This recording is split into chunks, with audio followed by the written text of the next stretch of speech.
Bengal Times Online. Please subscribe our channel.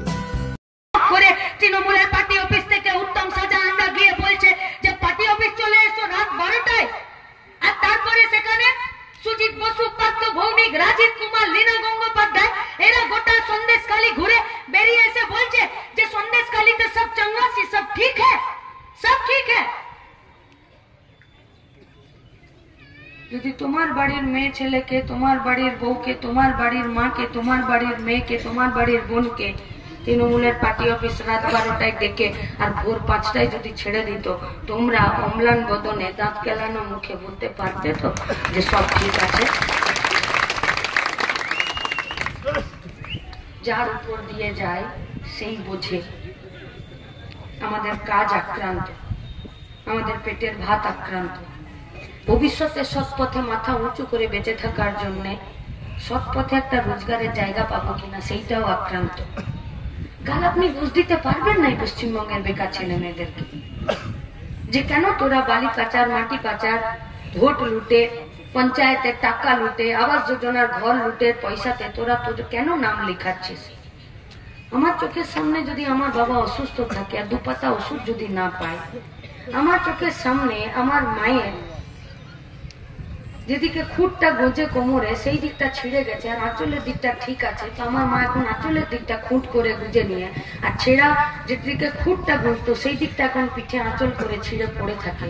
সেই মায়ের যদি আমি 2 বছরে সুতির ছাপা কিনে না দিতে পারি, আমার বাড়ির ছোট বাচ্চাটা তার যদি কোনোদিন একটু আলাদা করে ডিম সেদ্ধ বা একটু আলাদা করে মেলা দেখার জন্য ছটফট করে, বা যদি লেখাপড়ার জন্য তাকে যদি একটা টিউশন না দিতে পারি, সেই মেয়েটার চোখের জল, সেই মেয়েটার মন খারাপ আমাকে ঠিক থাকতে দেবে? আমি যদি সৎ পথে রোজগারের জায়গা না পাই, আমিও রাস্তায় দাঁড়িয়ে কোথাও বালি পাচার, কোথাও গরু পাচার, কোথাও লোহা পাচার, কোথাও ভোট লুট, কোথাও 100 দিনের কাজের টাকা, আর কোথাও আবাস যোজনার ঘরে লুট করার জন্য পাড়ায় তৃণমূলের দাদা হয়ে দাঁড়াবো। আর তারপর তোমার বাড়িরই কোনো মেয়ের যদি হাত ধরে টেনে নিয়ে বেরোই, এ পুলিশ কিন্তু আমাকে ধরবে না, কারণ তখন আমি তৃণমূলের নেতা। তাই সিদ্ধান্ত আপনার।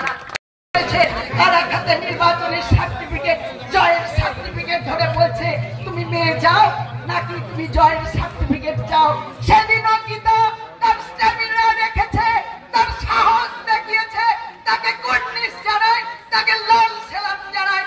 আজকে প্রতিটি মহিলা, প্রতিটি খেটে খাওয়া মানুষ, প্রতিটি গণতান্ত্রিক শুভবুদ্ধি সম্পন্ন সব মানুষের কাছে এই আহ্বান, আপনারা নিজের ভোট নিজের দিন, আজকে সেইভাবে আপনারা ভোটে অংশগ্রহণ করুন। যত 56 ইঞ্চি নয়, ভুড়িটা 56 ইঞ্চির, এত পয়সা। अभी तो सिर्फ इलेक्टोरल बॉन्ड का जो दुर्नीति है वो निकला है। माने मोदी এখন ধুতির শুধু কাছাটা খুলেছে। इसके बाद पीएम केयर फंड आया।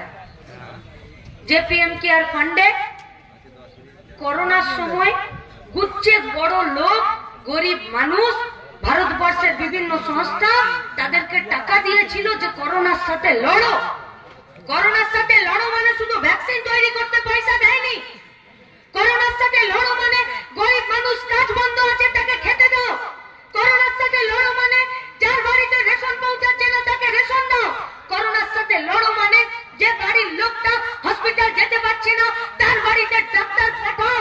করোনার সময় লড়াই মানে আমাদের গায়ের, আমাদের পরিবারের যে ছেলেগুলো বাইরে পরিযায়ী শ্রমিক হয়ে পড়েছিল তারা যাতে হেঁটে হেঁটে বাড়ি না ফেরে, তারা যাতে গাড়িতে করে বাড়ি ফিরতে পারে, তারা যাতে বাড়ি ফিরে খেতে পারে, তারা যাতে বাড়ি ফিরে 2 মাস নিজের সংসারটা চালাতে পারে, তার জন্য তাদেরকে মাসে আমরা বলেছিলাম 7,500 টাকা করে দাও তাদের ব্যাংকের অ্যাকাউন্টে।